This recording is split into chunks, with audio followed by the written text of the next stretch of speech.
Honey, it's our favorite time of year, and I got you something to celebrate. A McRib! It's just what I wanted. Happy McRib season, sweetie. I love you. I love you too.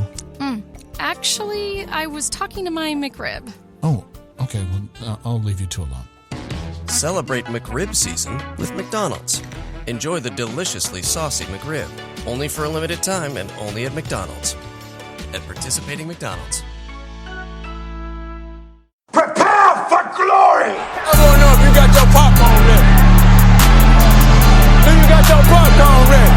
I came out the womb, I was ready. And he's hit the end zone for an unbelievable touchdown. I would be honored if you played football for this team. Throwing up above his head. They can't jump with me. Golly. Oh, they tackle him at the 40-yard line. Who can make a play? I can. Who can make a play? I can. What's going on, ladies and gentlemen, and welcome to another episode of the Fantasy Football Roundtable Podcast, proud members of Full-Time Fantasy Podcast Network. You can find them at FTFPodNet on Twitter. You can find me at SportsFanaticMB on Twitter. And you can find my co-host for the day, Mr. Matthew Fox, at Nighthawk7734 on Twitter.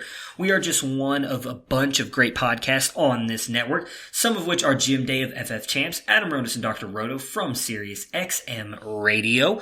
You have Mr. Bob Lung of the award-winning Fantasy Football Consistency Guide, Dwayne McFarland and Blake Sullivan, and a ton of great other podcasts. You can find all of them on FullTimeFantasy.com, your one-stop shop for all of your fantasy news, advice, and strategies. We are also extremely excited to be partnering with ExpandTheBoxScore.com. They have some of the best stats, not even some of the, they have the best stats in all of the industry. You can find them on Twitter at XTBOScore. You also can do the hashtag WeGotStats, which is what they do, and they have some of the best stats. All that stuff you see me posting on college football, I get all of my stats from them. Again, one of the best sites. They have NFL stats, baseball stats, and they're bringing basketball here soon.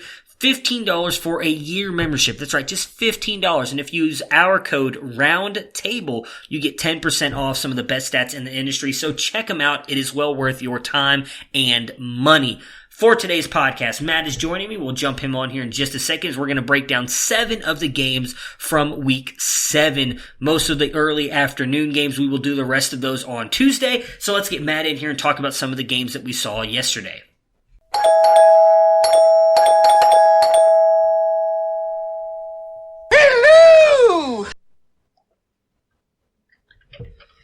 Alright, and we are back for our Monday show. We've got Mr. Matthew Fox joining us today. Matt, how was your weekend and how was your fantasy weekend?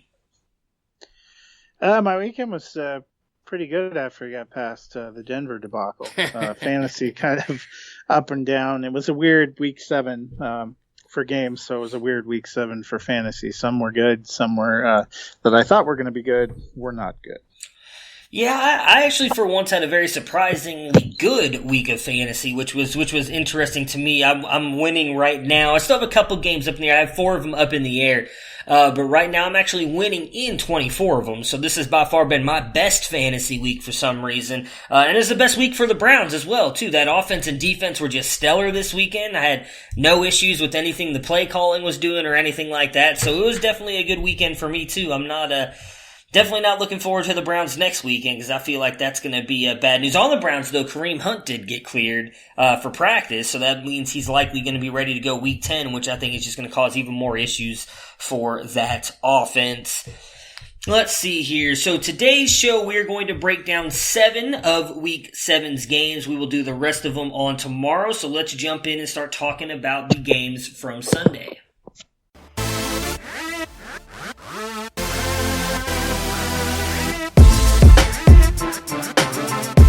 First and 10 at the Lions 29, and Prescott goes screen right. Elliott down the right side to the 25, to the 20, to the 10. Elliott to the pylon. Zeke Elliott, touchdown. 38 on the screen.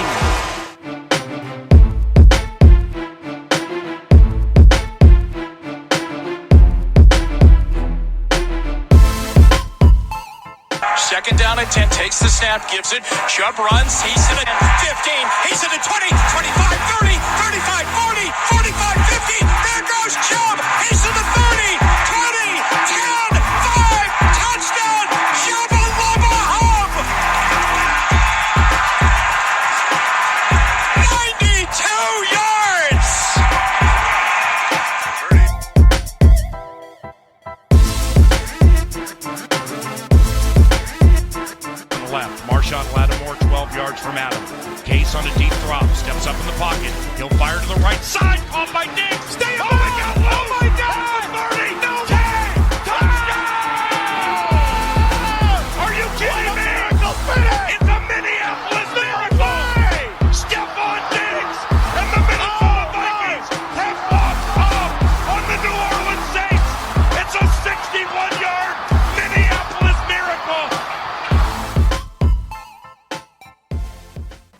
The first one that we've got going on here was probably a game that frustrated a lot of fantasy owners, and that is the Arizona Cardinals and the New York Giants. If you guys listened to Friday's show with me and Dennis, I told you guys that I felt comfortable starting Chase Edmonds in a flex role. That was not over David Johnson, but he did play over David Johnson. We still haven't really gotten official word what was wrong. I know Cliff Kingsbury had an interview today where he said David Johnson just didn't feel right and that he was going to play in emergency. It would have obviously been wonderful if they would have told us that ahead of time, as David Johnson goes out there, gets 1 carry for 2 yards, and then that is pretty much it. As Chase Edmonds goes out and gets 27 carries, 126 yards, 3 touchdowns, adds 24 yards on 2 catches in this one to come in as running back 1 on the week with 35 points. Kyler Murray struggled in this one a little bit. Again, most of that I think just due to how much they were running the ball. Let's see here. He did have 28 yards on 10 carries, threw the ball 14 to 21 and 104 yards, coming in at QB 24 with 10.4 points.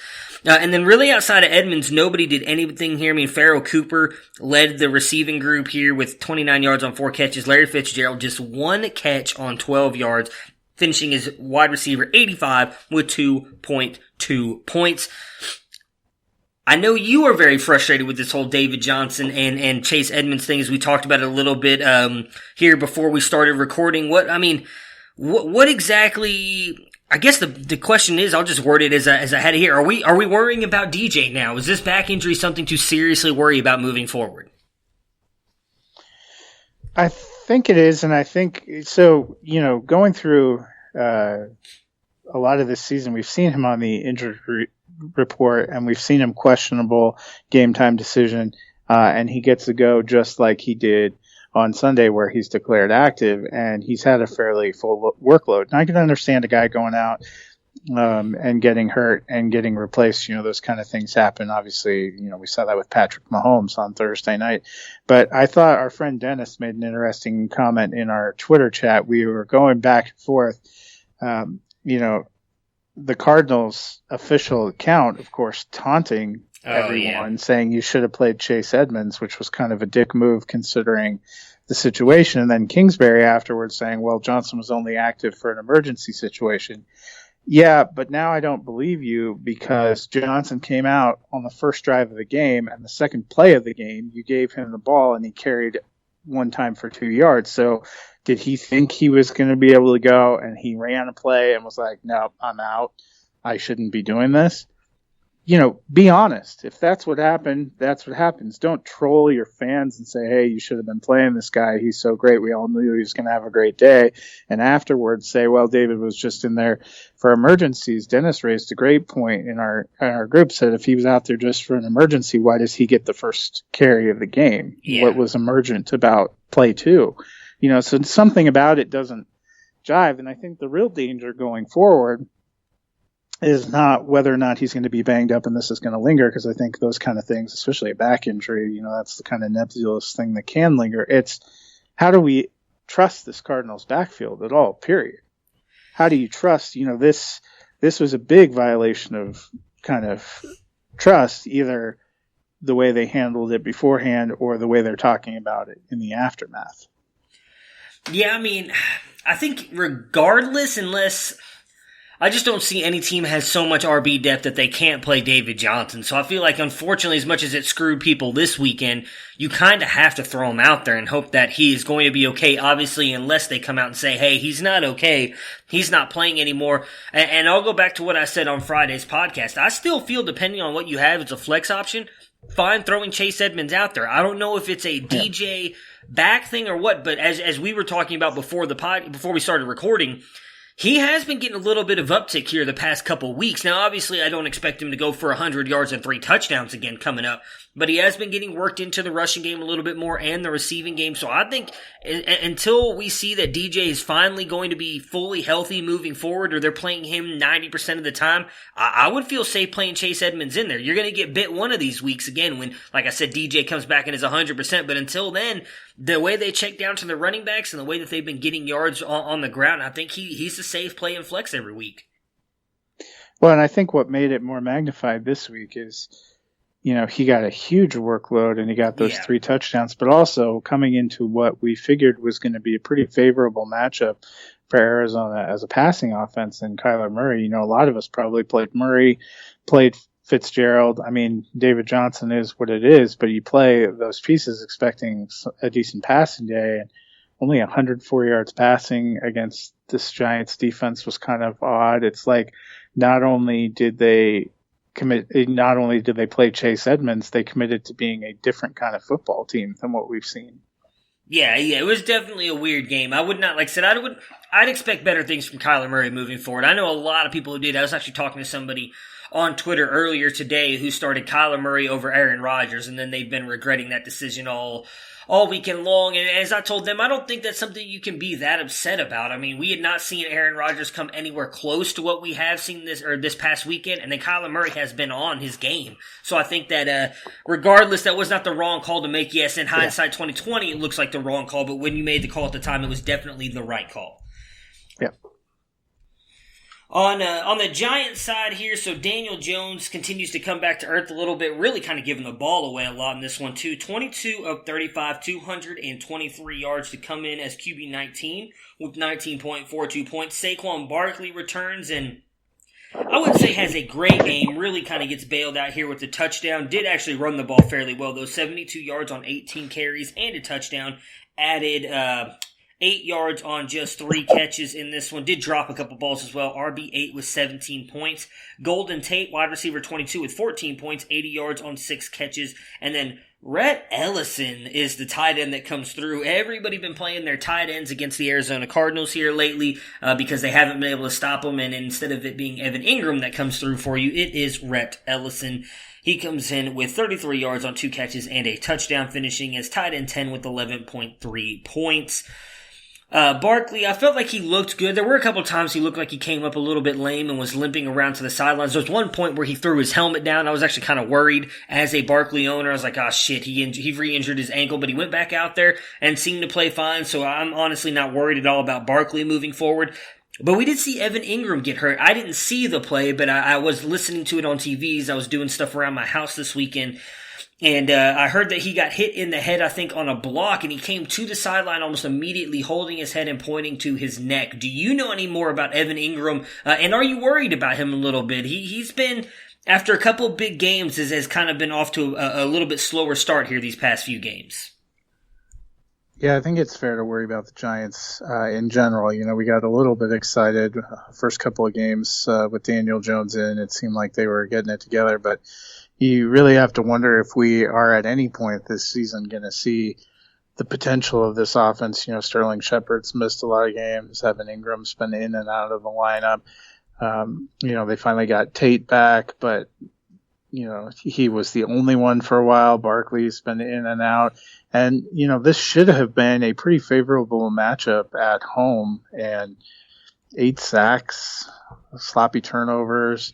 I just don't think the Giants look like they're progressing. I know a lot of people were questioning the head coach who said, he didn't see anything concerning about Daniel Jones' performance.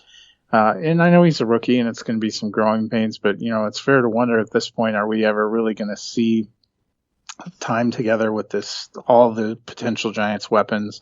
Are they going to be able to get it together? They obviously still have some line problems. I think that impacts Barkley too. And we just aren't seeing, we haven't yet seen the Saquon Barkley we saw at times last year where he takes over and dominates both rushing and receiving.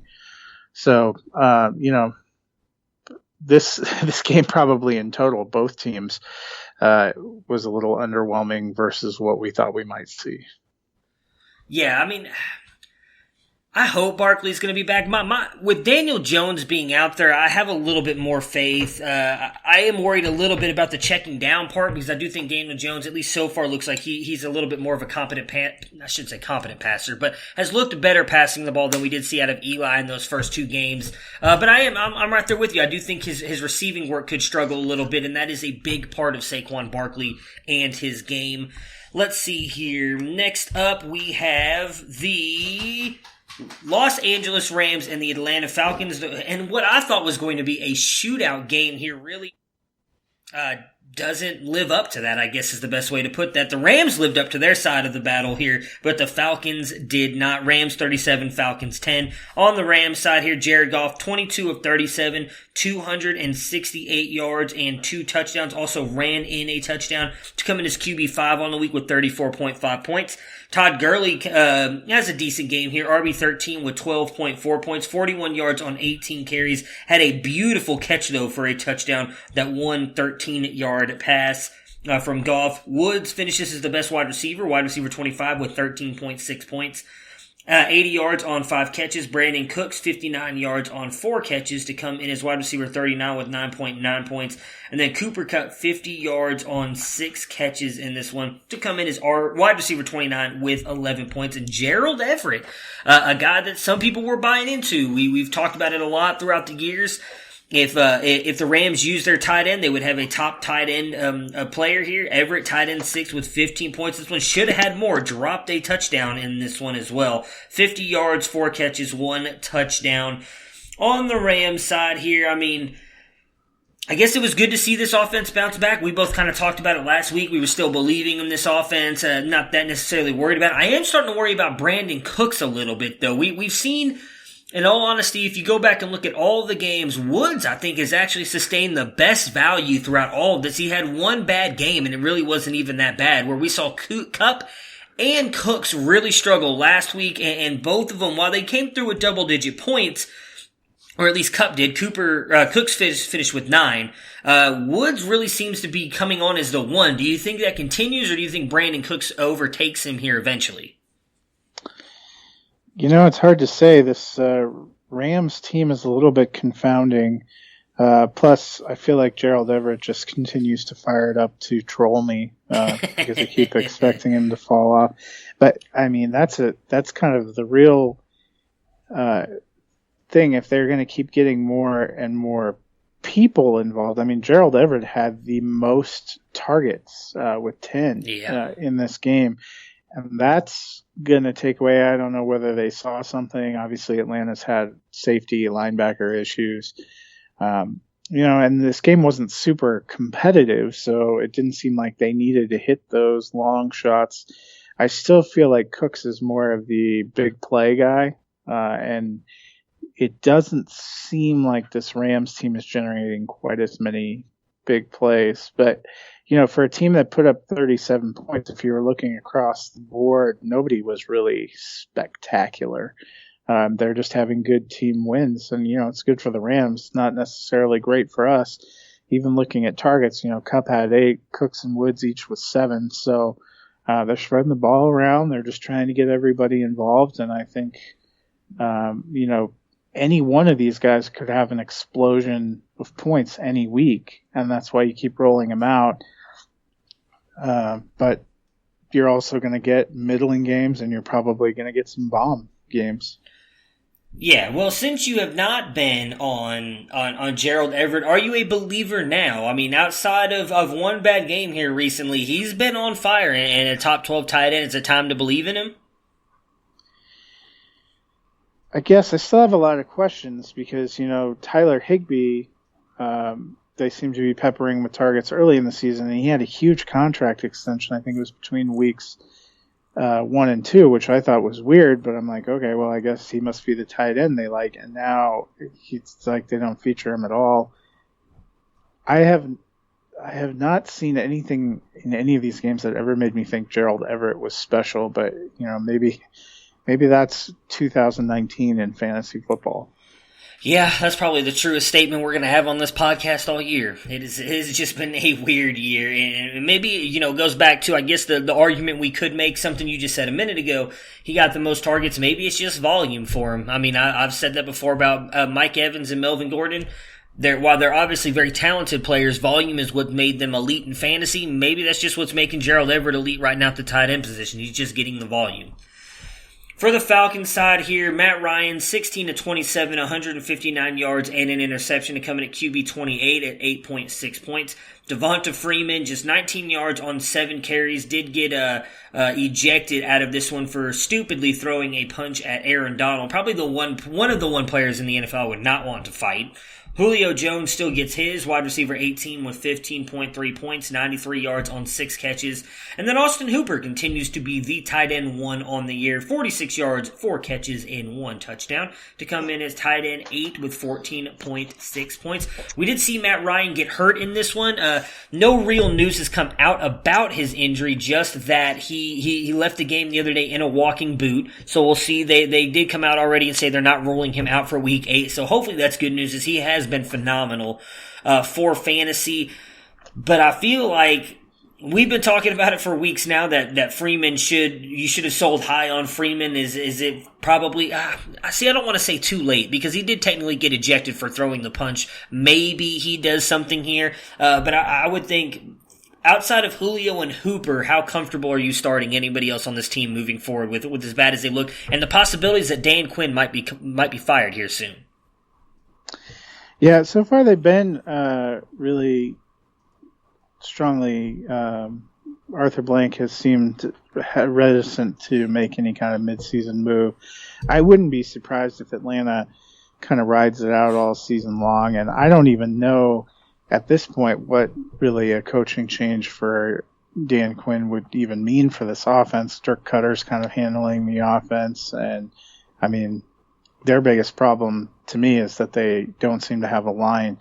Atlanta is a kind of frustrating team, probably my biggest miss of the preseason, because I thought they were going to be a strong contender in the NFC South. We're going to be a playoff team, and they look like an absolute disaster.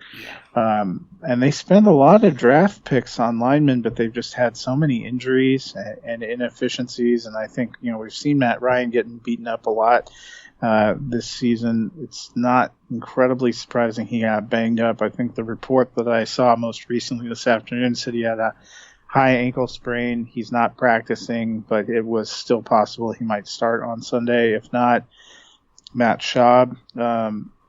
I don't know how great you feel about Julio Jones with Matt Schaub, but you got to roll him out there. Schaub actually seemed to do better for Hooper, because Austin Hooper hadn't done hardly anything in that game. I'm pretty sure 3 of his catches, and I know his touchdown came when Schaub was in the game.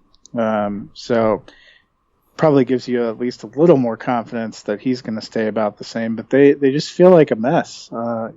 This offense and the Cincinnati Bengals offense are probably 2 where you have huge pieces that were taken high in fantasy that you don't have a great deal of confidence in, but you got to keep rolling out there. Where you took Devonta Freeman, you probably need to be playing him. Seeing him get ejected for punching is not that great. I was also interested. It seemed like Brian Hill was the one that came in and picked up the work. I know Ito Smith's been banged up, but kind of an interesting thing to watch too. We may not even know exactly who's behind him, but just an odd game. We had thought Mohamed Sanu was going to get involved. There's rumors they're trying to trade him. If they were trying to boost his trade stock, they got nothing yesterday. 1 catch, 3 yards, 2 targets. Calvin Ridley hasn't seemed to be as explosive. And when you don't have time, you can't make those kind of big boom plays. But this, I know the Rams got Jalen Ramsey. Ramsey was on Julio Jones most of the time, and Jones still got 6 catches for 93, was still pretty much okay.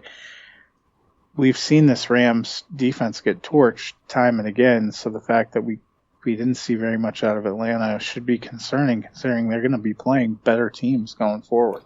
Oh, yeah. Yeah, on the Ito Smith thing, I can't remember what happened to him, but he did get carted off early in the game. I think that's why Hill came in. But I know I saw a report earlier that it's not even that serious, that he should be fine. So we'll see. I don't know how they would have split that up, because we have seen Brian Hill regardless, even when Smith was in there getting a little bit of a role here. But I'm assuming that's why Hill got a lot more run once Freeman got ejected, because Smith did get carted off pretty early in that game. Next up, we have a surprise, not really a shootout, but a very good game, which I was not expecting at all. And the Dolphins losing to the Bills 21-31. On the Dolphins side here, so Ryan Fitzpatrick starts the game again, 25 of 35, 282, 1 touchdown, 1 interception. Did have a nice little 13-yard touchdown run, or was it 13 yards or 11 yards? 12-yard touchdown run. I think it was 12 yards. Yeah. 12-yard touchdown run. Coming in as QB 11 with 28.33 points.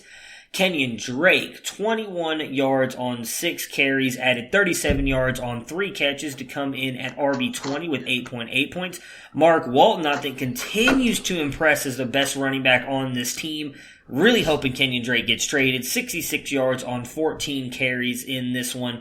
1 catch, but it was for negative 8 yards. Comes in at RB28 with 6.8 points. Devontae Parker continues to prove that Adam Gase didn't know what he was doing with him. 55 yards, 5 catches, and a touchdown in this one. Coming in at wide receiver 15 with 15.6 points. Preston Williams, still the best wide receiver on that team in my opinion, though. 82 yards on 6 catches. Wide receiver 24 with 13.7 points. And then Mike Gesicki showing here, a guy a lot of people were very high on. Breaks into the top 15 at tight end. Tight end 15 with 8.1 points, 41 yards on 4 catches. So the Finns keep it close, a really good game. Parker seems to be a legit low-end wide receiver 2, high-end wide receiver 3. What are your thoughts on Parker? I know John Hamler's the guy we had on with us earlier in the preseason was very high on Parker, and he seems to be right. Yeah, well, and I had written a little bit about Parker in the offseason. I think it makes a difference who the quarterback is. With Fitzpatrick, we've seen a little bit better passing numbers all around. It seemed to help Williams a little bit too. This was another game, honestly, that was a fantasy nightmare. And really just a real life nightmare. The Bills came in 4-1. They had looked really good. The Dolphins looked like absolute dung. And at halftime, the Dolphins are up 14-9. You're like, what is going on? They go into the fourth quarter up 14-9. Yep. Buffalo kind of explodes for 22 in the last quarter, the last touchdown of which was a just totally Dolphin-like onside kick that was returned for a touchdown. But, here's another game. There's been a lot of rumors the Dolphins wanted to boost Kenyon Drake's trade value and try to move him, and yet their running back situation continues to just be abhorrent for fantasy because Drake gets, 6 carries for 21 yards. Walton, they seem to commit to on the ground. He gets 66 yards on 14 carries against a good, pretty good defense, but it's Balaj who comes in just in time to steal the touchdown. Yeah, that's and then bounce out of the game. Drake not doing a ton in the passing game. I don't know if you were a prospective buyer, what you saw here that would make you think, oh man, let me go out and waste some draft picks on Kenyon Drake. But with Fitzpatrick in there, Parker probably becomes more solidly playable. The running backs, I don't know how you'd have confidence really in any of them based on what we're seeing, just because it's too hard, it's too hard to tell what they're going to do with their touches or whether it's even going to be valuable with touches. And, this is either the second or third game, I think, that we've talked about where Balaj doesn't really do anything in the game except for come in and take the touchdown. Yeah, I love Mark Walton. I know we talked about him last week because I added him in a bunch of leagues. I loved him coming out of Miami a couple years ago. Again, he was in a very loaded draft class. He still made my top 10. I don't think he has any value, though, unless they move Drake, because I'm with you. With the way they're using all 3 of them, you're just not going to get the points out of him unless they move Drake. If they move Drake, I think he's a lot more talented than Kalen Balaj, and will he probably still steal some touchdowns from him? Yes, but we saw, just as you were talking about with the carries and the rushing yards there, he had 4.7 yards a carry against a very good Buffalo Bills defense. That is not a defense that just gets run all over. So Walton actually was doing a very good job moving the ball. He just was not getting involved a lot in the passing game. And then obviously, if he gets that touchdown that Balaj kind of took from him, he ends up having a better day. So I like Walton moving forward. Possibly a guy to be a late, I don't know if he's available, but if he's available, maybe a guy add now, because the trade deadline is just 9 days away. And if they do move him, you might end up getting a low end RB2 for free, because I do think he's got some upside. Well, and what I think is probably the most concerning is what it looks like now. I'm just going to be honest. The Dolphins haven't had a good enough product for me to be trying to purposely watch lots of their game. Right. But what it seems like from what we're seeing is they may view Balaj as nothing more than the short yardage goal line back, which is fine, would tell you if they move Drake, Walton's probably going to get a lion's share of the carries. But what would be concerning to me as a fantasy owner is trying to rely solely on yardage to get your points and receptions to get your points is a little bit of a dicey game. If you know your guy is hardly ever going to get goal line carries, that's going to really limit a ceiling. And that's what it feels like they're doing right now with 3 of them. I don't know if that would get better if Drake moved. And that's if they can even sell Drake for anything. Yeah, I mean, I hope that's not true, but you're probably right on that with Balaj. I mean, I remember when Balaj came out, I was not big on him at all. I thought he was just a complete...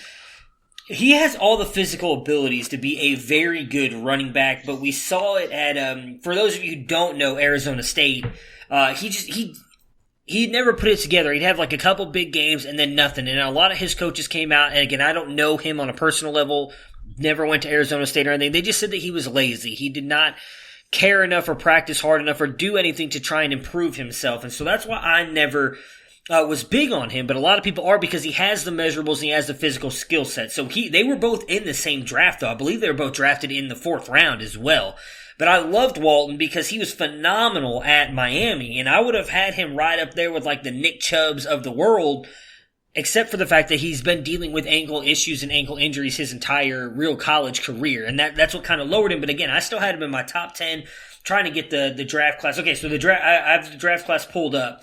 So, I mean, you had Saquon Barkley, Rashad Penny. It was that draft class, the 2018 draft class. Sony Michel, Nick Chubb, Ronald Jones, Kerryon Johnson, Darius Geis, Royce Freeman. So, a loaded draft class, a guy that was not really talked about at all. Chase Edmonds. I forgot Chase Edmonds was in that draft class. My goodness. And that was obviously the class where Philip Lindsay went undrafted. So, loaded draft class, a guy that I think is kind of getting forgotten about again. I think could be a decent play. You likely will have to worry about Kalen Balaj stealing touchdowns from him, though. But if he continues to run as well as he did against a good Bills defense against weaker defenses, he still might be able to bring you some value back. And again, my hope would be if they are able to move Drake, he'll get some of that receiving work as well. So even if he does get his touchdowns vultured, he still might have a shot at coming in as a low-end RB2 or RB3 with upside, so like a flex play, which is, again, if he's available right now on your waiver wires, that's not a bad grab for someone who could end up producing for you later on in the year. But again, as we both said, that has to come with them moving Drake. On the Bills side here, so... On Friday, I made one good call, one bad call. I said to start John Brown. I thought he'd have a phenomenal game here. He definitely comes through for you. But if you started Devin Singletary, I apologize. I started him over Chase Edmonds, as me and you. I know you did as well, Matt. We were both talking about that before we started recording. That obviously did not work out for either one of us, as he still got 7 carries, but just was not in the game that much. Josh Allen, though, has a good day, 16 to 26, 202 yards and 2 touchdowns to come in as QB9 with 29.28 points. Frank Gore, RB25, with 7.6 points, 55 yards on 11 carries in this one, added 1 catch for 11 yards. Devin Singletary, 26 yards on 7 carries, does absolutely nothing in the receiving game here to come in as RB50 with 2.6 points. John Brown, as I talked about, really good game for him. Wide receiver 11, 19.3 points, 83 yards on 5 catches and a touchdown. Cole Beasley, wide receiver 33 with 10.6 points in this one. 16 yards on just 3 catches, but one of them was a touchdown. And then Dawson Knox, who I actually thought would be a good play as well, really kind of falls up short in this one. Tight end 30 with 4.2 points, 22 yards on 2 catches. So the Bills, though, they get the win, which is great. That's obviously what they want to do, move to 5-1. Josh Allen, great day for him, continues to be an absolute beast at the quarterback position. But what are we thinking about with Singletary? My big fear about him coming back this week, and I did say it a little bit with a caveat. We don't know what he's going to be first game back, but I still thought he'd be able to run all over this Dolphins defense. Did not happen. What do you think? Are you worried about him moving forward, sharing the backfield with Gore? Or do you think it was just more of like a first game back thing, good to move Singletary going forward? No, I mean, I think you have to be concerned about what you're going to get from him going forward, because even before he got hurt, he was in a split where he was getting fewer of the carries than Frank Gore. He was getting an uptick at times when he showed some explosion, but you were really getting good performances from him on the efficiency that he had on the carries he was provided. I just, it really seemed like this was going to be a banner day for Bills running backs. They're a team that likes to run the ball. The Dolphins hadn't really shown a propensity for stopping the run. The Bills came into this game 16.5-point favorites, and I know on paper they won by 10, but they really did that thanks to a touchdown off an onside kick at the end of the game. This was a really tight game, one in which the Bills trailed going into the fourth quarter at home. Just a really weird game flow. But Singletary, the other thing I would be a little bit bummed about is we didn't see him any passing work. Yeah. And that's a place where you think that he can catch the ball and get out in the space. So really limited work. He wasn't on the injury report, so you assume he's 100% healthy. I don't know if that game flow or whatever. The Bills obviously didn't do a lot the first three quarters, so that probably limits the amount of plays that they had total. But I think, it's going to be hard unless we start seeing a situation where he's the main option for you to think of him as any more than a flex right now. Yeah, so next week he has a tough matchup with the Eagles, who, regardless of what Zeke did to him last night, still a very good rush defense. But then has three good matchups in a row in the Redskins, Browns, and Dolphins before they go up against three good defenses in the Broncos, Cowboys, Ravens. So maybe we see a little bit out of him next week. I honestly would be kind of terrified to play him next week, but I do think there's three good chances to play him, but we have to see how this is going to work out now with Frank Gore. I would hope that they start to move back away from him. They did seem to start moving more towards Singletary there in that second and third game before he got hurt. So hopefully they continue to do that. Next up, we've got the Jacksonville Jaguars and the Cincinnati Bengals. The Jags winning this one 27-17. Gardner Minshew, 15-32, 255 yards, 1 touchdown in the air, 48 yards on 9 carries. Coming in as QB13 with 26.7 points. Leonard Fournette just continues to ball out. 29 carries, 131 yards, and 14 yards in the air. RB10 with 16.5 points. D.D. Westbrook, though, leads the wide receivers this week. Wide receiver 13 with 17.7 points, 103 yards on 6 catches. Chris Conley, 83 yards on 3 catches, and DJ Chark, 53 yards on 3 catches, coming in at wide receiver 34 with 10.3 points. So Minshew bounces back after a couple bad games. Westbrook, I was a little bit surprised, was kind of took the honors here and was the best wide receiver on the team. Chark looks like he's coming back to earth a little bit. 2 bad games in a row. He's still a must start for me, as I think he's got the better talent out of all these wide receivers. But what are your thoughts on Chark? Yeah, and this is one of the, he had been pretty even in terms of targets. This is one where, only 4 targets. Conley had 8, had more, and Westbrook had 9 that had more. I had mentioned this when we talked about it last week. You have to wonder, is he going to start to be affected because they're going to put their primary cover person on him because of the way he started the season and because he had seemed to have a connection with Minshew. So could be having an impact here. He's always got a chance for a touchdown. Touchdowns were a big part of the reason he ended up so inflated in the standings and are one of the reasons that I had talked about him sliding down a little bit, hard to sustain that rate. I think he and Westbrook are both worth a flex. Conley was the interesting. We had basically not really seen him involved much at all for the last 3 or 4 weeks, and then out of nowhere, 8 targets, second most on the team. Jacksonville, I think the theme for this week is disappointment in the way things played out.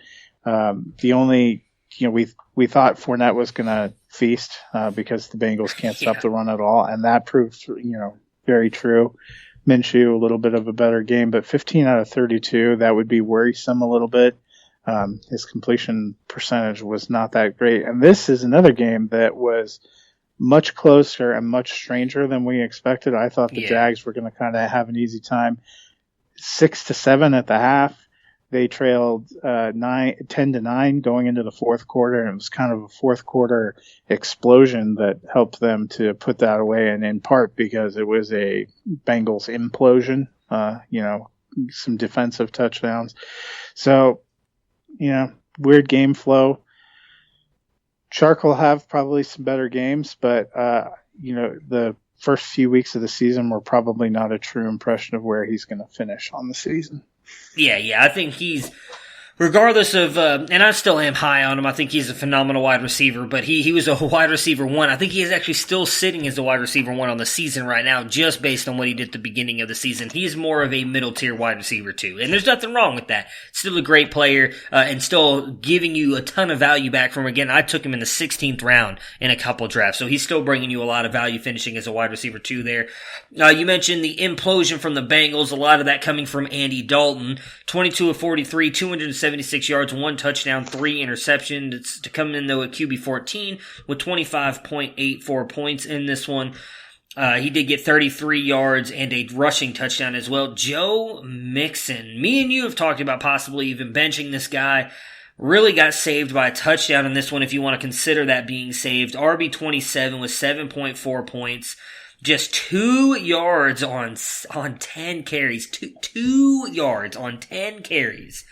Does get a 2-yard touchdown pass, again, to get you the 7 points. Just absolutely horrid. It is. I don't even know what to say about Joe Mixon anymore.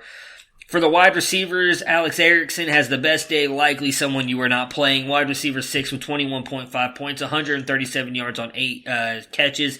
Auden Tate has another good game here, though, 65 yards on 3 catches. Tyler Boyd, 55 yards on 5 catches.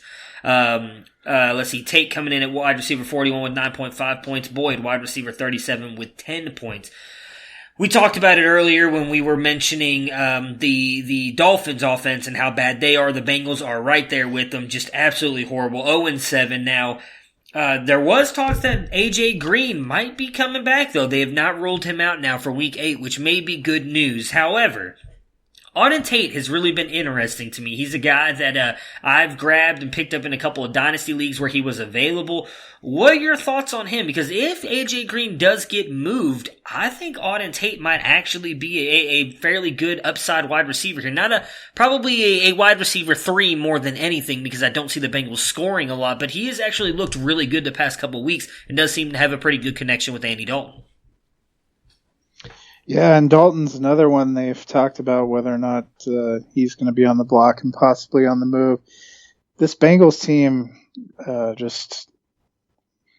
they are tough to figure.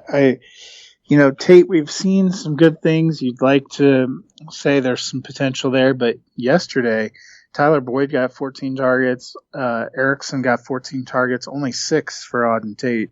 Kind of interesting. Kind of concerning, if AJ Green comes back, maybe Green and Boyd are the focus of defense and Tate slides into that role that Erickson played yesterday. But I don't know how confident you can be about anyone week to week when you can't run at all. It really just sets things back. And honestly, Mixon, if it wasn't for that gift, reception of 2 yards for a touchdown, he's completely worthless on the day. And I don't mean that, as a person, although we could have that debate, but for fantasy, they can't run at all. The Bengals as a team had 33 yards rushing. Andy Dalton had 33 yards rushing. It's just a really, Gio Bernard's not doing anything either. Neither of them are really factors in the passing game. Tight end's not really a factor in the passing game. It's hard to even feel good about starting Tyler Boyd right now. He's been more like a flex play at 14 targets. You love the volume, but 5 for 55. It's just, this team is depressing to watch. Yeah, absolutely. That's the worst part about it, is because we really saw earlier in the season too that Tyler Boyd was actually doing good when AJ Green came out, because of course everybody talked about, with no AJ Green, Tyler Boyd can't produce for you in fantasy, and he was, and maybe that's why Auden Tate has looked better. It just seems like they're focusing in on Boyd, and the argument obviously against Boyd was he can't do it as the one. Regardless, I'm with you. it's going to be hard to start any of these guys. I started Tate this week as just a flex option. Matter of fact, in my main dynasty league, which I'll discuss with you at the end of that because I'm going back and forth with a league mate of mine. I actually had to start Mark Walton and Auden Tate due to bye weeks and injuries. That's how hurt I am on my roster right now. But I do think, regardless of if AJ Green comes back, Auden Tate has no value. But if he doesn't, I would think he has a chance to be a low-end flex player. Going to be interesting to see, though, what they do with Andy Dalton,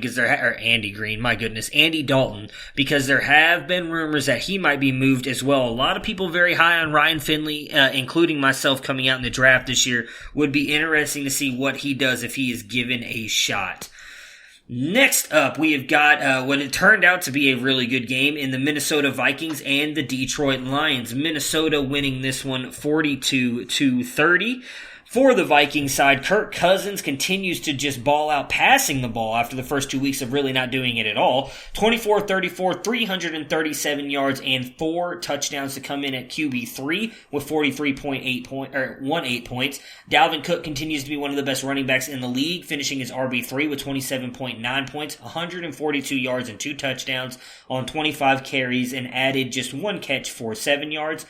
Stefon Diggs, after Thielen went down, really kind of turned it up, being the best option for Kirk Cousins. 142 yards on 7 catches, did have a drop touchdown as well, which I did call on Friday's podcast for him to have a big day and a touchdown. Just missed having the touchdown. Wide receiver 8 on the week with 21.2 points.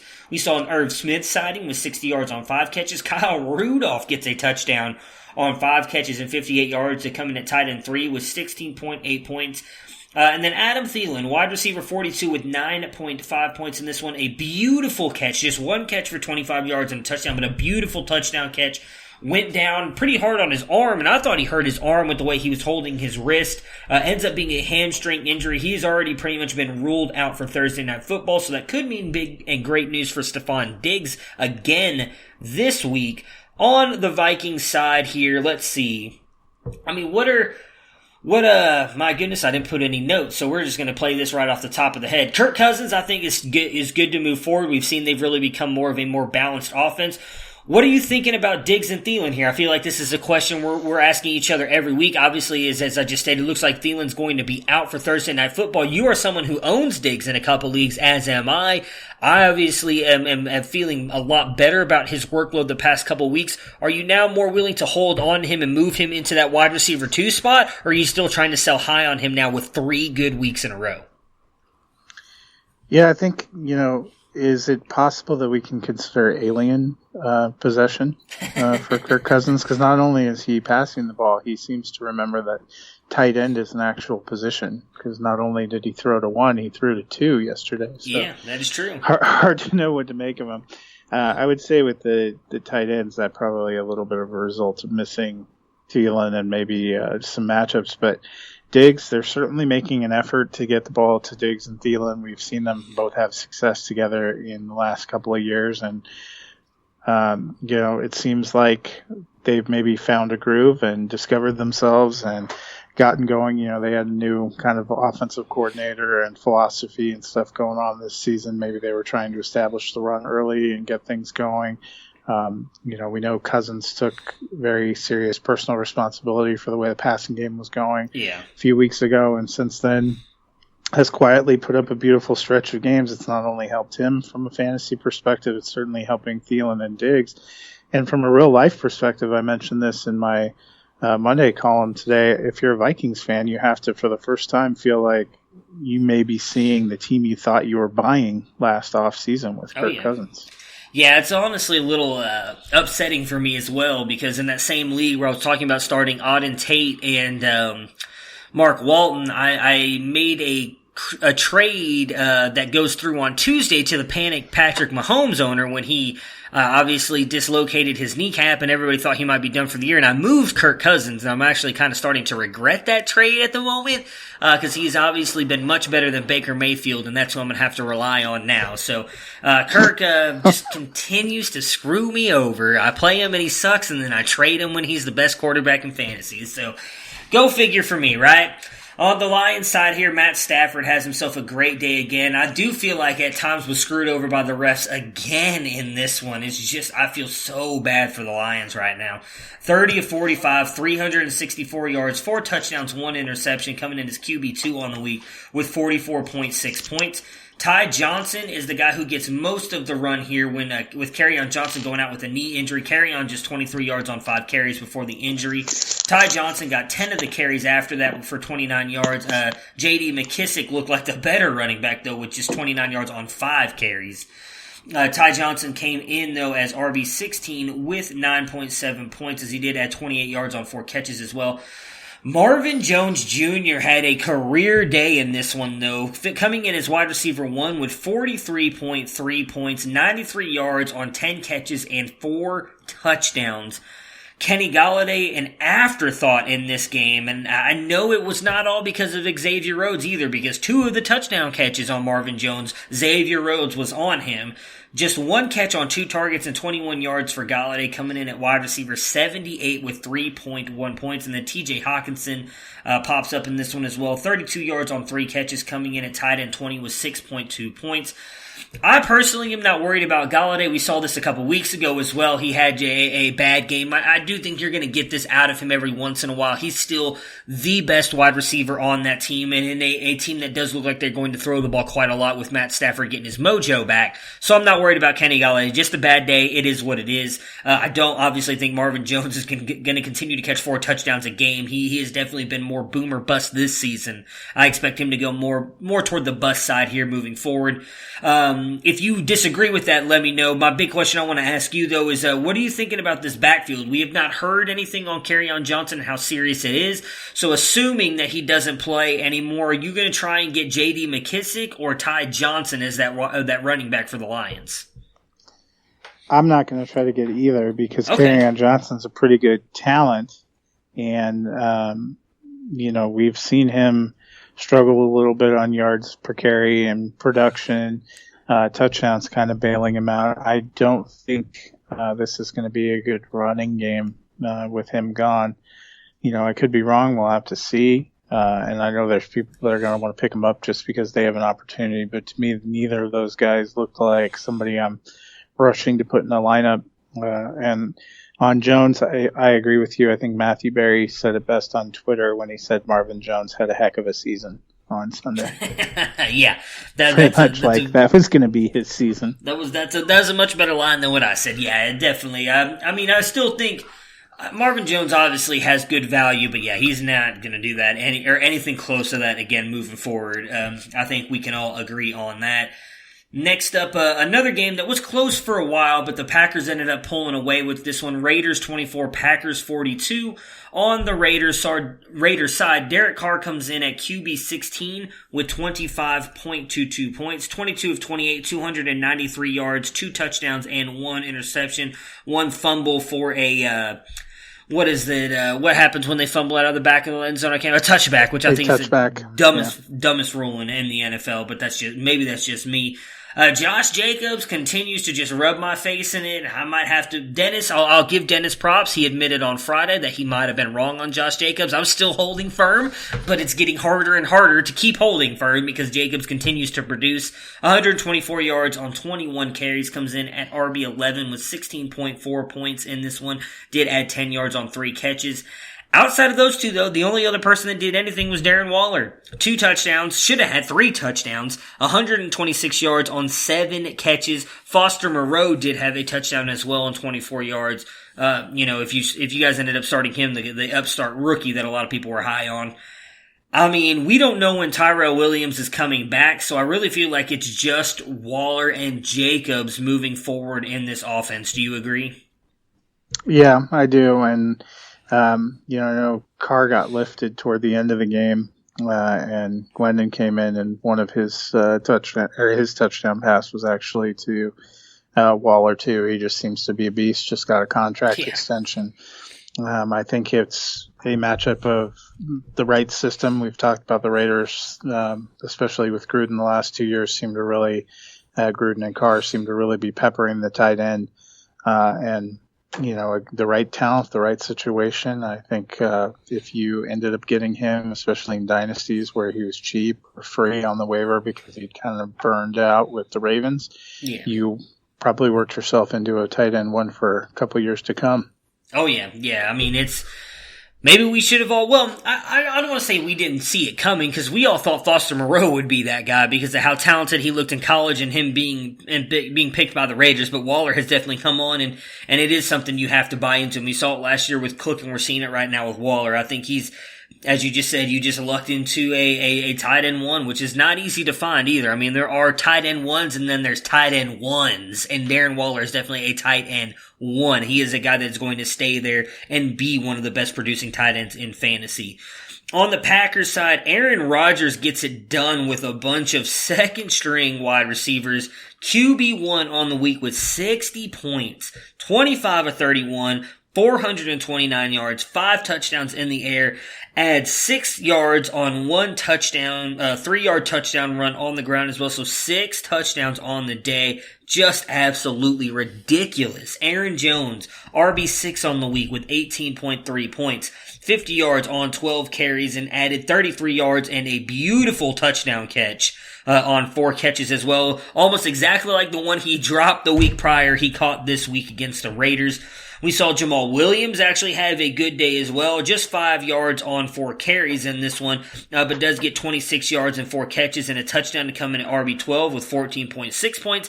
MVS, though, has the best day for the wide receivers. 133 yards on 2 catches and a touchdown. Just ridiculous 74-yard touchdown play. And then Jimmy Graham as well gets you a touchdown on 4 catches and 65 yards to come in at tight end 4 with 16.5 points. I mean, Rodgers, he was the original OG of what we saw with what we've seen from Patrick Mahomes, and it really feels like he's gotten back to that. He's been injured the past couple years, dealing with different stuff. Really looks like he's back to that old Aaron Rodgers we used to know and love. I think, do you think he's back as being an elite quarterback is the first question I want to ask you, because he's been outside of that all season long. This was the first time we've seen that old school Aaron Rodgers, and doing all this without Devontae Adams as well, which is extremely surprising to me. Yeah, and I think it's possible that, this is only the 7th game that he's played with LaFleur. Yeah. Maybe getting more comfortable, starting to understand things. They're kind of starting to find their groove. We even saw Peyton Manning the first year he was in Denver. They started out a little bit rough. It was a little bit concerning, and about, this mark through his first season, he kind of really started to take off and be what we had hoped he would be and what people had expected him to be. And, you can't, I think sometimes we're a little too quick to dismiss when these guys get new systems and new coaches, and Rodgers and this offense is again in that group of people that did not play at all in the preseason. The game that we thought we were going to see him in the preseason is the one where they had the terrible field conditions in Canada. So September opening day was the first time Rodgers got out. They played a couple of tough defenses. They've been finding their way. Their players are growing into it, and I think they could be poised for a big back half of the season. Oh, yeah, definitely. I think right now, I mean, I talked about it on Thursday with you and Tony that I thought Aaron Jones would be a candidate to fall off. He is still continuing to produce. I think you've got to keep rolling him out there. But MVS, we don't know when Adams is coming back. I mean, in all honesty, it sounds like he's going to be gone for a lot longer than us fantasy owners want him to be. With the performance we saw between him, Kumaro, Lazard, and Allison that last week, has MVS moved up as the one for you, or do you think it was just luck of, obviously, the really big play that made his day? As he only got, 3 targets. I mean, he was right there with 3 everybody. Targets. Yeah. I mean, I don't know that you can say he distinguished himself from the pack because he got 3 targets. He caught 2 of them for 133 yards and a touchdown. That is incredibly unreplicatable efficiency. The week before, Lazard was the big one. This one, Kumaro catches a big touchdown. Allison was active and really didn't do much. I think the basic thing is Aaron Rodgers, if you're in an Aaron Rodgers offense, you always have a chance to do something great, and he's going to look for the right matchups and the right situations. That's what we saw the week before. He really locked on to Lazard as a guy who came out, was in a good position, was on a good matchup, and was able to lock in at a time he needed to make plays happen. So I don't think based on this game alone, MVS is the one that I'm elevating. Yeah, it's going to be, I think if you've got him, he's a worthy flex play. I know we've kind of talked about that here before, and a wide receiver in an Aaron Rodgers offense has some kind of value. But yeah, there's no way you're replicating that kind of game. But until Adams comes back, I feel like you've got to, likely depending on your options, just throw him in your flex spot moving forward. Because again, if this is the return of Aaron Rodgers, he's gonna continue to put up points. Maybe not this much, but he'll do something. The last game for us today, let's see here, is the Houston Texans and the Indianapolis Colts, a battle for the AFC South. And the Houston Colts winning, my goodness. The Houston Texans losing this one 23-32, the Indianapolis Colts. On the Texans side here, so Deshaun Watson comes in at QB 17 with 23.27 points.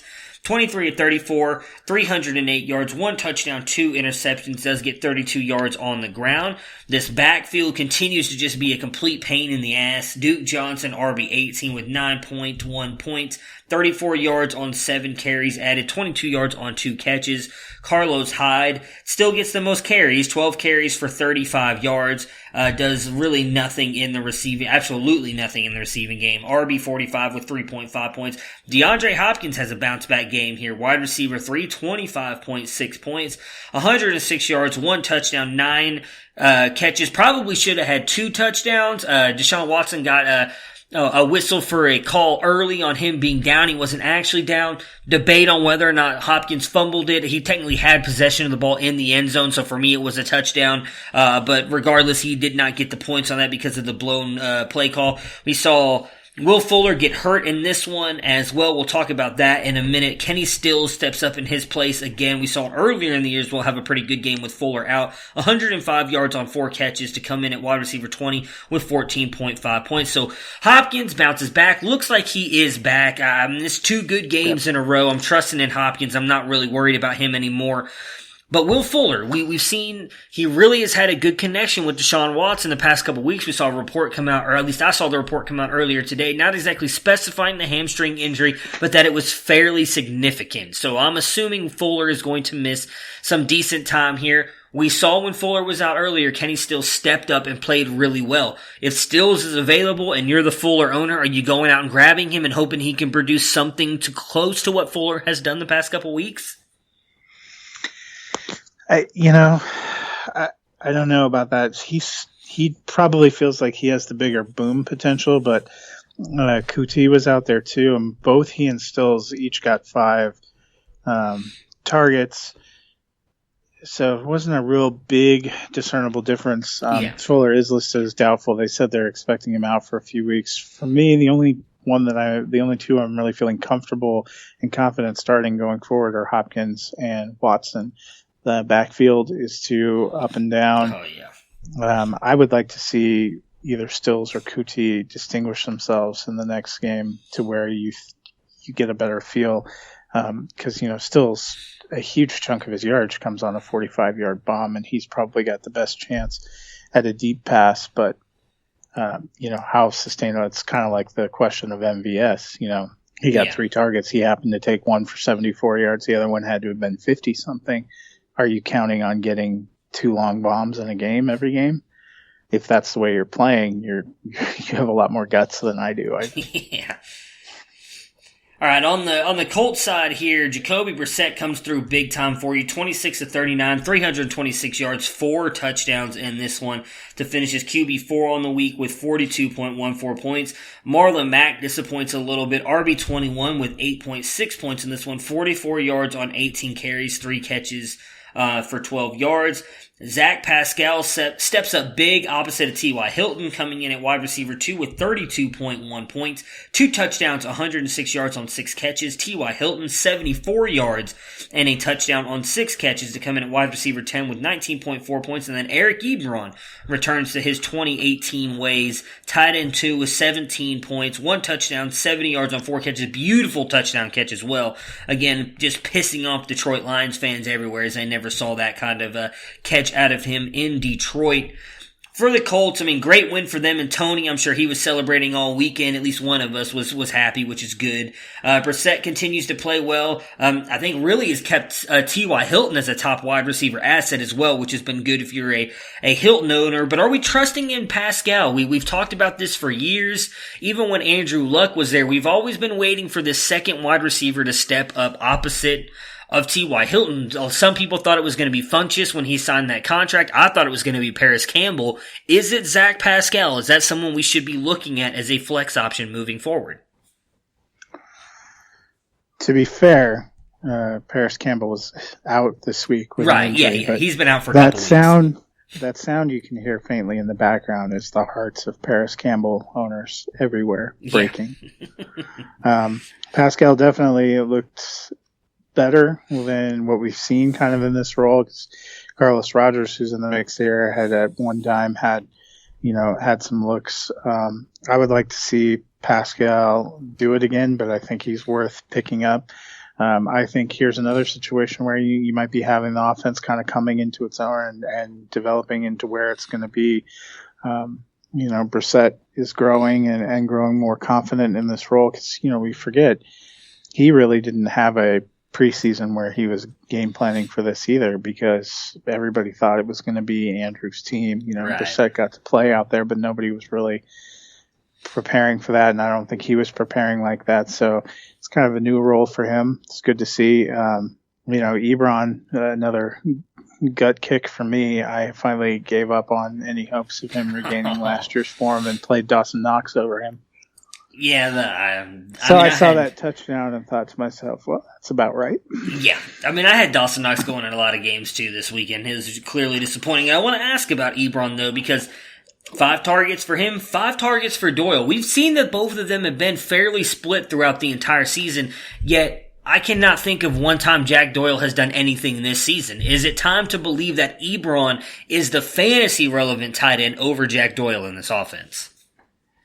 But what does fantasy relevant tight end even mean? That's a good question. I don't for know. This offense, we've seen them kind of equally splitting. We've seen them get receptions.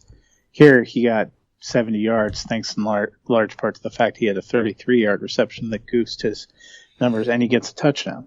So if you get that, that puts you, based on the position, close to a tight end 1 range or in a tight end 1 range. But right. We've seen other weeks where each of them has gotten 2 or 3 catches and somewhere in the neighborhood of 20 yards. So yeah, I think they are what they are at this point in time. Ebron's not what he was last year. He doesn't have the opportunity. If Doyle was out of the mix or if Ebron gets injured and is out of the mix, whichever one is left, you might feel much more confident throwing in there. But, people are probably playing both. I know I played Doyle in a league because he's a tight end that I've had that, he was my tight end. And up until really close to the start of the regular season, we thought both of them were going to be good. But for fantasy, Brissett doesn't seem to look at tight ends the same way. And this was a game where running backs weren't really involved in the passing game. I think in weeks past, you've seen some of the passes that may have gone to tight ends go to Marlon Mack. So it's really almost like you have 3 or 4 guys in the mix with Hines and Mack and Doyle and Ebron running those, kind of treading on the same kind of target territory. Yeah, it's crazy. So right now on the year, Ebron is tight end 17 and Jack Doyle is tight end 25. They're really not separated by much here. But what's interesting to me is, so Ebron has had 2, what I would say is bad weeks. 1.8 points in week 1 and in week 5. But outside of that, 11.5, 7.7, 11.8, and then 17 this week, where Jack Doyle has 3 points, 4.1, 8.6, 12.2, 4.9, and then 5.10 this past week. So it seems to me like he's the one who's getting you consistent, low tier points and Ebron's actually been putting up decent points outside the 2 bad games. It's going to be interesting to watch moving forward. I agree with you. If either one of them were to get hurt, I think we see more of a return to what we saw out of Ebron last year. But if I had to choose one or the other, I think I'd go Ebron right now and just hope for that touchdown upside, because it does seem like he's getting more of those compared to Doyle. Well, and I think that's really the difference. He's had 3 touchdown games. So, Ebron that was a lot of what boosted his value last year, was being like kind of touchdown threat. He's a big body in the goal line, so if you can get that, that can save your day. Yeah, all right, before we get out of here, I don't know if you saw this on Twitter, so I want to get your opinion really quick. I already know what the answer is going to be, but I want you to amuse me anyways. So I was talking about how I just traded Kirk Cousins. This is a horrible trade now that you think about it. I'll ask your opinion of it. I gave up the Patrick Mahomes owner. We were talking back and forth after the injury happened. He was trying to get Jameis Winston, and I was like, you know what? I'll give you Kirk Cousins. And, mostly for me, because I am going to be playing Baker every single week, just because I'm for whatever reason, devoted to this guy, and I haven't quite figured out why yet, because he hasn't proven anything this year. But I decided to trade him for Dwayne Haskins and a second-round pick in next year's draft. What's your thoughts on that trade first? Well, I'm not a big fan of Dwayne Haskins. Yeah, but I guess we don't really know what we're going to get with him. He had such a small sample size in college. A lot of people thought Jay Gruden was holding him back, but it seems like his new head coach likes him even less. He has him, behind Case Keenum and Colt McCoy. Really, Washington, however Callahan feels, I think they owe it to themselves and to their fans to, in the next couple of weeks, put Haskins out there, because you got to see what you got. Same reason I don't hold out a lot of hope that Drew Lock's going to change the fortunes of the Denver Broncos, but you got to put him out there and see what you got. Same reason the Dolphins put Rosen out there. So, it's probably a toss-up trade, because we know Cousins is in Minnesota this year, probably next year, and then what is his future either? Yeah. You get a second-round pick. Right now it looks horrible. In a year, it could look like a home run win for you. Could still look horrible. Could look even. I think sometimes you got to go with your gut. You're in a good quarterback situation with Mayfield, who's a young guy who's going to be in there for a long time. Yeah. So Haskins probably would be a backup for you unless he's transcendent anyway. And, there's a reason he was a Heisman candidate through 50 TDs last year for Ohio State. I just don't think he's in a great location. It's hard because Washington's just there's so many franchises right now that just seem like pits of despair. Yeah. Well, I think they have they have some decent weapons around them, and obviously we've seen what Terry McLaurin's doing with Case Keenum. You could say is probably replacement level quarterback. So we've seen what he's doing. I still believe in Darius Geis, though he hasn't been able to stay healthy. That offensive line will take a hit which I imagine they're going to trade Trent Williams. I can't imagine they're going to hold on to him after everything that's going on. So they're definitely in a rebuild mode. But if they get a decent, offensive-minded coach, I think Haskins could be okay. I, in all honesty, did it mostly for the second-round pick. I'm just very high on a lot of players in this class. In all honesty, I might even draft a quarterback. That'll give me 3 second-round picks in the draft in this upcoming class, and I like a lot of the quarterbacks coming out. I was also trying to trade for Josh Allen. I'm not sure I'm going to be able to get him now, but that's fine. Unless Baker goes down, I don't have to really worry about my QB position that much. All right, so that was part of the team that I was in an argument with someone, because my team, I'm sitting currently, what is it? What are we through? 6 weeks, 7 weeks right now, right? So what do I have? I'm trying to pull up my standings here. So I am sitting in 6th spot, the last spot in the playoffs at 4-2 right now. And the team that I'm about to compare it to is sitting at 5-1 and by far killing everybody in points, and you'll know why when you hear his RBs. He has 918 points compared to my 743, and he said that he had a better roster than my roster and has more depth, and there was a big fight about it, so I posted it on Twitter to just kind of get people's thoughts. So, Team 1 is Gardner Minshew and Russell Wilson are his quarterbacks. His running backs, Dalvin Cook, Le'Veon Bell, Austin Eckler, Josh Jacobs, Latavius Murray, and David Montgomery. So, obviously having Cook and Eckler, who are both sitting as like RB 2 and 3 or 1 and 3 right now, it has completely killed him in points. Wide receivers, he has Amari Cooper, DJ Chark, Devontae Parker, Tyrell Williams, and Marvin Jones. At tight end, he has Evan Ingram and Kyle Rudolph, and then it's a 2 IDP starter league. I don't know how much you pay attention to IDP, but he has Corey Littleton and Leighton Vander Esch, who are both in the top 15 of IDPs, and then Jerome Baker, who's like 38th. Team 2 is my team. My quarterbacks, as of right now, are Kirk Cousins and Baker Mayfield. My running backs are Ezekiel Elliott, Saquon Barkley, Nick Chubb, Rex Burkhead, Mark Walton, and then my wide receivers are Devontae Adams, DeAndre Hopkins, Odell Beckham Jr., Josh Gordon, James Washington, and Auden Tate. My tight ends are George Kittle, Chris Herndon, and Dawson Knox. And then my IDPs are Shaq Barrett, Shaq Thompson, Blake Martinez, and CJ Mosley. Both Shaq's and Blake Martinez top 10 IDPs, and then CJ Mosley should be in the top 10, but because of the injury, he hasn't played since week 1. Which team is better? Go. It's kind of tough, I guess. He has some good players. He has some players I like better, but I think your team probably, it's hard to match the wide receivers, the top 3 wide receivers you have. Yeah. He doesn't come close to that. Running backs, I like Barkley, obviously, and Zeke. Pretty good. Cook's been incredible. Jacobs looks like he has some potential, and I still like Bell in that offense. So I'd say you're pretty even on running backs. Quarterback, I like Russell Wilson the best of all of those. That's by far the best you quarterback. Have probably a better set. Tight end is a tough one because on paper you really like Evan Ingram, but I think we talked about earlier, he doesn't seem to be able to consistently stay in the lineup and consistently produce. Yeah. And, I still like George Kittle. Obviously, that game was terrible for fantasy on Sunday with Washington with the weather conditions. And Herndon probably was the biggest question going in. He had some sparks last year. Then he was suspended to start this year and injured. We haven't even seen him. I feel like he's probably the most popular player in fantasy football right now because we haven't seen him play at all, and people have pinned all these high hopes based on what they saw. He's either going to be great or a disaster. But I think your team's better. If he said his team was demonstrably better, that's a tough case to make. I don't even know.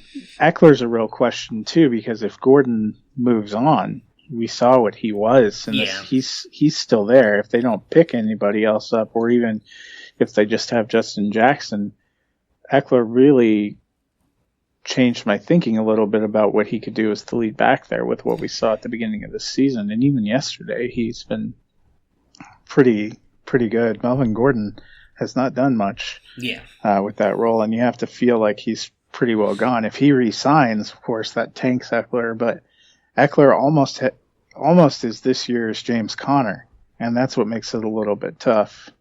Yeah. I mean, his argument was that he had the better team mostly because of depth, and his argument was when he talked about what depth? What? I'm sorry. I said what depth, though. I mean, like wide receiver. If you're telling me Parker and Marvin Jones are your depth, I'm going to laugh you kind of off the table. So his argument is we only start one flex in this league. So his argument was he can start, which regardless of what you think of Eckler so far, and I do agree with him on this, he's proven that he's a top RB right now. I mean, we keep saying that Melvin Gordon is going to take this workload away from him. He's not going to be relevant, yet he's still been relevant every week. So I get his argument on that was he starts Dalvin Cook, Austin Eckler, and Le'Veon Bell every single week, or Josh Jacobs, whichever. I mean, Jacobs has been better than Bell. So even if you were to go with those three, as you said, and I even admitted it, it's comparable to mine. I would still take Zeke and Barkley as the top 2. But Cook would be right there. Like, I could argue Cook over Zeke. I could not argue Cook over Barkley. I mean, he was making the argument, and I'm like, but Barkley has been hurt, man. Like, you cannot make Cook as a better running back than Barkley. So if you want to even argue Cook over Zeke, that's fine. I still think Chubb is right there in the discussion with Jacobs and Bell, though. I mean, a lot of people, with him not even being used as much as he was last year in Cleveland, he's still the RB6 on the season right now. I don't think a lot of people realize that, and that's with the bye week already added into the points from the running backs that have played. So outside of tonight and Bell and Sony Michel, and Bell is sitting, I think, at RB21, so there's no way, unless he has a huge game, he's going to jump to Chubb. So I was like, I still feel like I have the better depth there because I can do the same thing and play Zeke, Barkley, and Chubb every week, and then I'm still relying on, say, if it's just Adams and Hopkins, Odell is better than any of the wide receivers you have on your team, and he's on my bench. I was like, and so that was the argument we had going back and forth. I was curious because, like I said, he's talking a big game, I think, because he is sitting at 5-1. He's about to be in first place because the guy in first place is going to lose this week, and he has made the playoffs once in our entire league. And that's my joke back at him was, well, in the past 4 years, he's been a top 3 pick the past 4 years, so he has had time to build his team. Where I've been in the playoffs every year, and I've been making trades and moves to get the team that I have. Like, I drafted Barkley and Zeke, but that was because I traded away a ton of players at different times to get those picks to be able to get those players. So I've not actually been down there to draft them, if that makes sense. So it was just a fun little thing we were doing back and forth. I was curious to get your perspective on it. Yeah, well, and I would also say that his top 4 running backs, you probably have the biggest wide range of outcomes too, because we've seen health and injury issues for Cook, Bell, Jacobs. We've wondered, is he going to hit a rookie wall? Because this is by far the biggest workload he's carried at this high of a level. He didn't have that in college. So, where are you going to be at? And Eckler now has some serious competition. So he has a wide range of outcomes for those people too. So to be able to definitively say his team is better is a stretch. Yeah, and I mean that was also part of his discussion, or his point was that a lot of people are just looking at the names on paper and not realizing that, and he does have a fair point here. A lot of the names that I have on paper are very sexy, but they really haven't produced. I mean, Zeke and Chubb have, and Hopkins has the past couple of weeks. But I mean, Adams, and again, he has been hurt, but really hadn't done much up until one game. And Odell has only had one good game. Kittle hasn't done much either.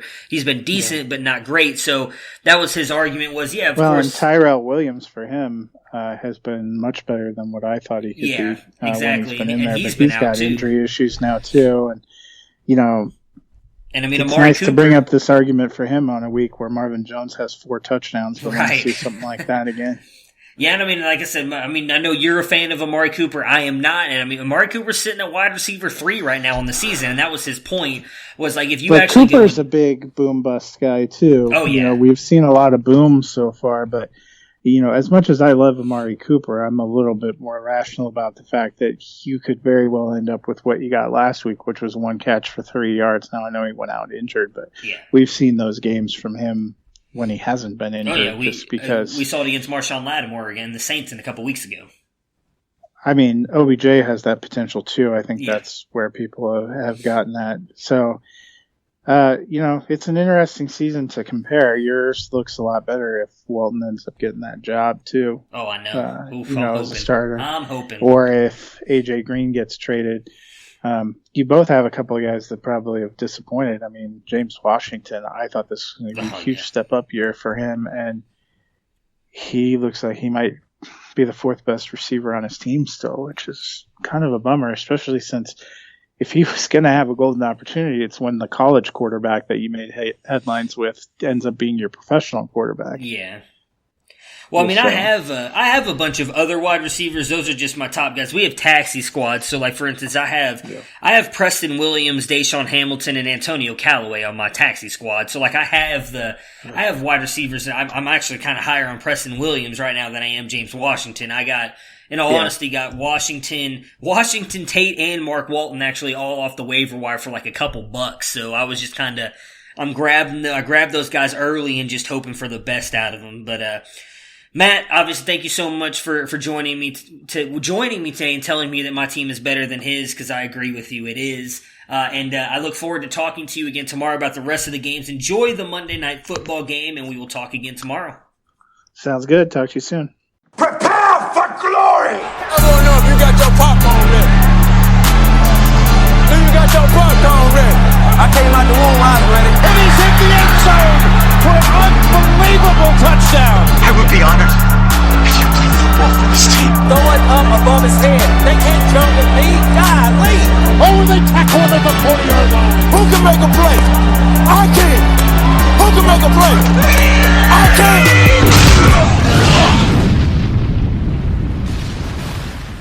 Hi, I'm Jay Farner, CEO of Quicken Loans, America's largest mortgage lender. Let's talk credit card debt for a minute. If you feel you're carrying too much of it, you're not alone. The average household in the U.S. carries over $8,000 in credit card debt. Ready for some good news? With a cash-out refinance from Quicken Loans, you can quickly and easily put some of the equity in your home to good use by paying off a lot of that high-interest credit card debt. A great way to take cash out is with our 30-year fixed-rate mortgage. The rate today on our 30-year fixed-rate mortgage is 3.99%, APR 4.08%. Call us today at 800-QUICKEN to learn how taking cash out with a 30-year fixed mortgage might be the right solution for you. And for a record 9 years in a row, J.D. Power has ranked Quicken Loans highest in the nation in customer satisfaction for primary mortgage origination. Call us today at 800-QUICKEN or go to rocketmortgage.com. For J.D. Power award information, visit jdpower.com. Rates subject to change. Pay 1.25% fee to receive this discounted rate. Call for cost information and conditions. Equal housing lender. License in all 50 states. NMLS number 3030. Are you hungry for the usual today? Or are you ready to spice things up with the new Nashville Hot Brisket from Firehouse Subs? We're kicking up our slow-smoked beef brisket with Nashville Hot Seasoning. It's topped with melted pepper jack and our sweet and tangy slaw, served piping hot on a toasted cornbread roll. Yeah, a cornbread roll. Save time. Order your new Nashville Hot Brisket on the Firehouse Subs app today. Firehouse Subs. Enjoy more subs. Save more lives. Participating locations, limited time only.